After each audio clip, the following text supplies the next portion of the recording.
Uh, Kama nilivyosema mara ya kwanza, tuanzia kwenye uchawi miaka 6, Freemason miaka 3 ambayo ni Freemason Committee, na Freemason nimesema viko, hiyo ni secret society, viko vyama 27. Lakini pia hapo nilifanya kazi miaka 3, ambapo hapo ndipo sasa nikaingizwa kwenye kitengo kimoja kinaitwa Child of Morning. Yani kuna Brothers of Light ambao tunaita pia kwa wakati mwingine walikuwa naitwa Root Weaver, lakini sisi tulikuwa kwenye Child of Morning, baraza la wakuu wa giza, ambalo iko ni kitengo ambacho kina madhabahu zake ziko angani, ziko kaskazini na kusini mwa anga, ziko hapo angani. Sasa kwenye hivyo iko kitengo hapo, kuna matukio mengi ambayo pia yalifanyika, na labda niseme tu kwamba kuna mazingira ambayo unahitaji zaidi kumtafuta Mungu, kwa sababu kuna mengine yanatokea hapo. Naposikia wakuu wa giza, iko ni kitengo ambacho kina deal na masaa, kushambulia masaa ya mtu. Nakuta labda mtu yuko kwenye maombi yake wameona yana matokeo, kwa hiyo wanapunguza yale masaa, na wakati mwingine wanarefusha. Yani mtu akiingia kwenye mfungo wenyewe analepusha ili ajutie ule mfungo wake, siku nyingine asirudie tena kufunga. Lakini ni kitengo ambacho kinapigana sana na watu wa Mungu. Yani unaposikia kuhusu majibu ya mtu, kucheleweshwa mtu, mazingira ya mtu mpaka anafika sehemu anakuwa anahisi kama Mungu amsikii, hiyo iko kitengo cha kushughulikia sana, kwa sababu hapo ndipo penye huwa wanashambulia kupitia pia upepo, moto, dongo, yani ardhi, maji, pia kupitia mionzi ya jua, yani kuna mionzi ya jua. Na kule nilikuwa napita kwenye mageti haya, kuna mageti ya kushambulia ambayo yanaitwa Stargates. Kuna mageti mengine ya kushambulia yanaitwa Sun Gates. Kuna mageti mengine ya kushambulia yanaitwa Moon Gates. Na naingia kufanya mashambulizi. Naposhughulikia pia kitengo cha wakuu wa giza, huwa kule ndiko wanako badilisha maisha ya mtu. Yani unapoona kwamba mpaka mtu anakuja anaacha wokovu, kwamba aliokoka lakini ghafla unashangaa tuko naye kanisani, ghafla amesimama haeleweki. Huwa kuna processes zinafanyika mpaka kumrudisha nyuma kiroho. Anakuwa nyuma kiroho, maana wanaanza kwanza kumzoofisha katika ulimwengu wa roho. Yani wanampelekea neno. Kuna pepo buye, pepo wa dini, yule huwa anakaa kwenye kitu kinachoitwa dini, kumrudisha nyuma mtu kwenye dini yake alikokuwa, hata kama ilikuwa haimjui Mungu. Yani anamsemesha hata pale watu wanapohubiriwa kuokoka, lenyewe lile anaenda kusemesha kuwarudisha dhambini tena. Kwa hiyo huyu ndio unakuta anatumwa sasa, kwa sababu huyu mtu anakuwa hajasimama vizuri, maana yake anatumwa sasa, anaenda kumuingia, anaanza kumsemesha aache wokovu. Ghafla kama alikuwa muombaji, maombi anapunguza. Mwisho wa siku anaona kawaida kama ibada. Mwisho wa siku anakuta kwamba hayupo tena kwa habari ya Mungu. Lakini pia kwenye eneo la majibu, kwa nini watu majibu yanachelewa? Nakuta umeomba majibu yanachelewa. Wale malaika wanapotumwa kukuletea wewe majibu, unapoomba, kuna malaika wao wanatumwa kukuletea majibu. Pale unapokuja kukuletea majibu katika ulimwengu wa roho, kuna kuwa na malaika wawili, upande wa giza na upande wa Mungu. Sasa yule mkuu wa giza huwa anasimama, yule kitengo kile cha mkuu wa giza anasimama pale kuhoji kwamba kwa nini mtu huyu apelekewe hiki kitu, au kwa nini, je, mtu huyu anastahili? Sasa pale yule malaika lazima aseme kwamba mtu huyu anastahili kwa sababu ni agizo kutoka kwa Mwenyezi Mungu.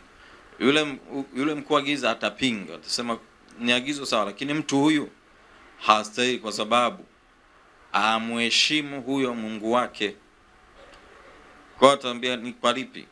Labda kwenye eneo la mahudhurio yako ya ibada wewe amekuwa ni hafifu, kwa hiyo kwenye mambo mengine umekuwa kipaumbele, lakini kwenye mambo ya Mungu umekuwa, kwenye mambo ya kiroho ya kimungu umekuwa ni mtu wa nyuma. Kwa hiyo sasa hiyo heshima yako kwa Mungu, nidhamu yako mbele za Mungu inapokuwa umepunguza ile hali, kuna mambo mengine unapa nidhamu na kuna mengine ambayo unaweka kipaumbele kuliko Mungu aliye hai, manake wewe unashtakiwa kwenye hati ya mashtaka ile inasimama kama sehemu ambayo wewe unahitajika yani sehemu ambayo wewe sasa unazuiliwa yale majibu yako. Wanakuzuia kwamba mtu huyu hastahili fungu, atoi zaka, sio mwaminifu mbele za Mungu, utakatifu wenyewe hana, na mazingira mengine ambayo yatasababisha shetani kuzuia yale majibu. Na kitengo hiko ndio kinachozuia kwamba yule malaika sasa anarudi pale juu kwenye mbingu ya tatu, anakuja Mikaeli. Mikaeli ni mwanasheria mkuu wa mbinguni, yule anaenda anafungua ile kitabu kwamba kama ni katiba ya mbinguni, anazungumza kipengele fulani kwenye kifungu fulani, labda kipengele fulani ndio inazungumzia hizo habari, au yule malaika anaanza kuhoji kwamba amenizuia, naomba nijue sababu. Wale watasema kwamba tunamzuia mkupelekea majibu ile kwa sababu hii moja, kwa sababu ya uchoyo wake, au kwa sababu ya nidhamu, hamuheshimu huyo Mwenyezi Mungu. Kwa hiyo sasa anazungumza, anaangalia kile kipengele kama kwa sababu ya uchoyo au kwa sababu ya mazingira, kwamba haumheshimu Mungu, aweza kwenye kutoa au mahudhurio yako ya ibada unachunguzwa pale. Wakishaangalia kwamba wakaona hawa wana haki ya kuzuia, basi Mikaeli na yule malaika anakuletea majibu, wanarudi mbinguni. Kwa hiyo wewe unakosa kile unachokihitaji katika siku hiyo na wakati huo. Na ule ni mkakati mwaka 2009 2010 wakati nipo kule kwenye kile cha Shadow of Morning, kile kitengo cha kuagiza ambacho kinatengeneza na kuamua, yani ile saa 11 ikifika chenyewe wanajadili kwamba siku ya huyu mtu iweje. Sasa pale inapoanza tu ile siku, ndio maana ni muhimu kwamba ukawa naomba mapema na kufanya maombi usiku, alfajiri, yani muda wote, kwa sababu watu wengi wanabadilishiwa mambo yao hatimaye siku hiyo. Sababu wewe wakati umelala ndipo adui anavamia hapo. Wale tulikuwa tunaweza kutumia kwamba pindi atakapoona jua, pindi kutakapokuja, atakapoamka, basi kitu fulani kimkute, 1 2 3, anatamka zile laana, anatamka yale magumu kwamba siku yake iwe hivi, iwe hivi, iwe hivi, mabaya iwe hivi na hivi. Na pale ibada katika ulimwengu wa giza, ibada huwa zinatofautiana. Kuna uchawi, Freemason na hicho kitengo cha kuagiza anatoa zaka lita 6 kwa siku. Hiyo ni zaka, na pia lazima awe na uwezo wa kuweza kuhakikisha kwamba katika eneo ambalo, au katika nchi au taifa, katika mkoa au bara fulani, kwamba kuwe na idadi kubwa ya watu ambao wataamini katika ushirikina, mizimu. Naposikia mizimu au nguvu ya mizimu, hiyo huwa iko aina 3. Kuna mizimu ya msingi, na katikati mizimu ya kati, na mizimu ya mamlaka. Hiyo yote inatumika sana kumrudisha mtu nyuma kiroho, na wakati mwingine kwamba mtu anajikuta kwamba mazingira yake haelewi, wokovu wake ni kama umekuwa mgumu, na haelewi kwamba afanye nini, atokee wapi. Hiyo mizimu huwa inasababisha, na unatakiwa ukataa hizo roho fatilizi, kwa sababu zenyewe huwa zinashikilia kinasaba. Inashikilia kinasaba, yani DNA za familia huko fulani, kwamba hawa watu tulikabizishwa. Kwa hiyo wewe unapookoka, maana yake umekiuka. Kwa hiyo nao wanakukiuka, wanapigana na wewe, na wakishindwa kuna kodi namba wanazitumia kwa ajili ya kushambulia.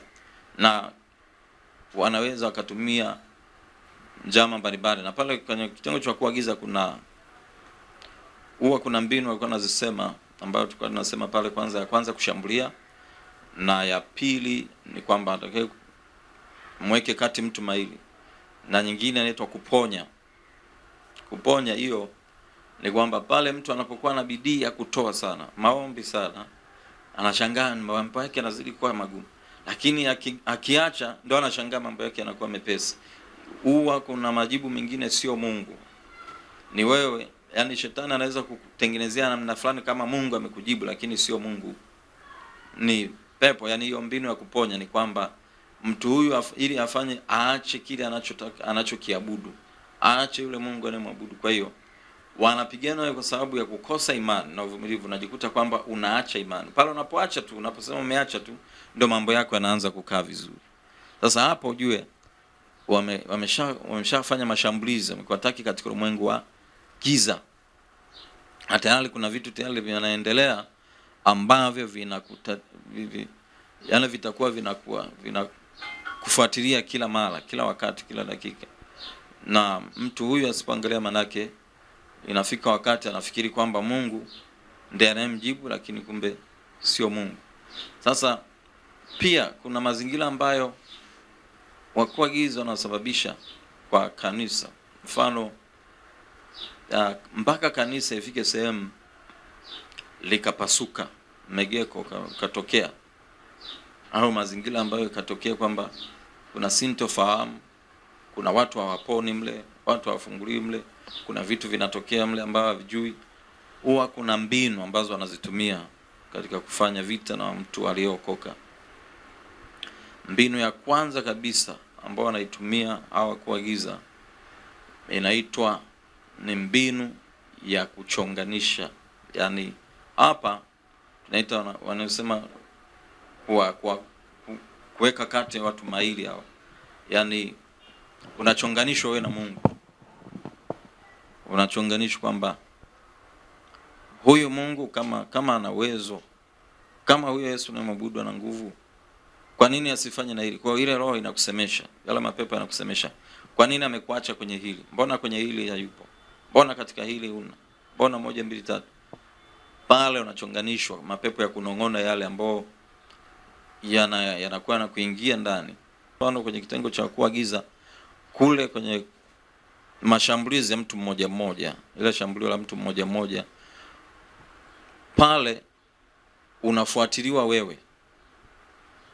Kuna tabia ambazo ni sumu kwenye wewe katika ulimwengu wako wa roho. Yani kuna tabia ukiifanya ni sumu, yani yenyewe moja kwa moja unakuwa ni rahisi kushambuliwa. Wao wanaangalia sana kwenye mfumo wako toka ulipozaliwa, kwenye mfumo wa nyota. Sasa hapo kule kuna kitu, mfano kuna mwingine akiwa tu gubu tu, kuna mwingine ana gubu, mwingine hasila, kuna mwingine ni mtu wa panic ya haraka au taratibu, mwingine ni mtu usengenyaji au maneno makali. Hiyo ni tabia sumu. Sasa hiyo ukiwa na hivyo, maana yake ni rahisi kama kwa mashambulizi wa kuagiza huwa wanashambulia pia kupitia tabia za ndani kabisa, zile ambazo yani wewe katika kuzikataa umeshindwa kubadilika. Hapo huwa wanaanzia hapo na kuendelea. Lakini pia kuna matukio ambayo tulikuwa tunayafanya kwa ajili ya kuzofisha kazi ya Mungu. Na unapoona kwamba muabudu shetani anapofika sehemu kwamba hataki kuokoka, amekuwa mgumu kumtaka Yesu, wao wanaamini kwamba baba yao Lucifer kwamba ana nguvu zaidi. Kwa hiyo anawaaminisha kwamba kuna sehemu inaitwa alipoasi, yule Lucifer alipoasi alitengeneza kanani kake, kambingu kake anaitwa Nibiru. Nibiru ile ni sehemu ambayo nje iko kwenye anga, ambayo huyo alitengeneza kale, ndiko anakoahidi kwamba bulu shetani utakapokufa utaenda kule. Kuna mito ya pombe na kuna wanawake wazuri na anamisha mambo mazuri, ahadi nzuri kule. Kwa sasa wao wanaamini kwamba huyo atawapeleka sehemu yenye raha. Na mwaka 2009 na 10 pale tulitengeneza mkakati mmoja unaitwa the project of false Jesus, kutengeneza Yesu feki. Na hapa ndipo wengi ambako mpaka leo hii wanapotea. Yaani unakuta wanakuwa na maono, yale maono yao yanakuwa sio Mungu. Unaposikia mtu anasema, kuna mmoja aliibuka akasema akatengeneza safina sijui Yesu anarudi nini, na mwingine anasema Yesu anarudi. Mwaka 2010, 2009, 2010 ile project ilitengeneza project ya coming of false Jesus, yani Yesu wa uongo. Ile mkakati kuna kipindi kabisa, kwa sababu niliwacha kule bado walikuwa na directing, utakuja wakati ambao kutaonekana kama Yesu anarudi. Yani dalili zote alizozisema vile, na atatokea kabisa kiumbe anaonekana kama ni Yesu. Ukiguswa basi kukitia moyo hiki chombo ambacho kinatembea vijijini na mijini, ambacho hakina usafiri wowote, hamna baskeli, hamna pikipiki, hamna gari. Wanazunguka mikoa yote ya Tanzania na wanafuata vijijini ambako hakuna msaada. Wanatembea kwa pesa zao, wanakuja kwa nauli zao, wanarudi kwa nauli zao. Wakati mwingine wanatindikiwa kabisa, lakini wanajua tunamtumikia Mungu aliye hai. Kwa watu wengine usingeweza kama sio mkono wa Mungu uliowashika na kuwahimiza kufanya. Mimi ni kuombe mpendwa mtazamaji, kama unaguswa kukitia moyo chombo hiki cha NYTV, unaweza kuwabariki gari, usafiri wa aina yoyote. Unaweza kubariki chochote ambacho Mungu anasema na wewe. Kwa kuwa hii ni madhabahu ya Mungu, basi mimi na imani Mungu huyu wa madhabahu hii ya NYTV atakutana na wewe kama alivyokutana na watu huko chini waliosaidika, waliokuwa hawawezi kuonekana popote. Mungu akawainulia watu, wamejengewa makanisa, wameonwa, wamesaidikwa, wameponywa, wametibiwa, wamefanywa vitu vingi sana. Wengine wamepata mpaka scholarship kwenda Marekani, huko Singapore, Ulaya huko, kupitia chombo hiki. Lakini watu wa chombo hawapati chochote zaidi ya sisi tu kuonekana. Mimi nikusihi Mtanzania, mtu wa duniani popote hapo unatusikiliza, unaweza kufanya kitu kwa ajili ya madhabahu hii. Hawa ni watumishi wa Mungu kweli kweli. Nazungumza kutoka ndani ya moyo wangu. Nimeiona kazi wanayoifanya kwamba ni kazi iliyotukuka. Asante sana.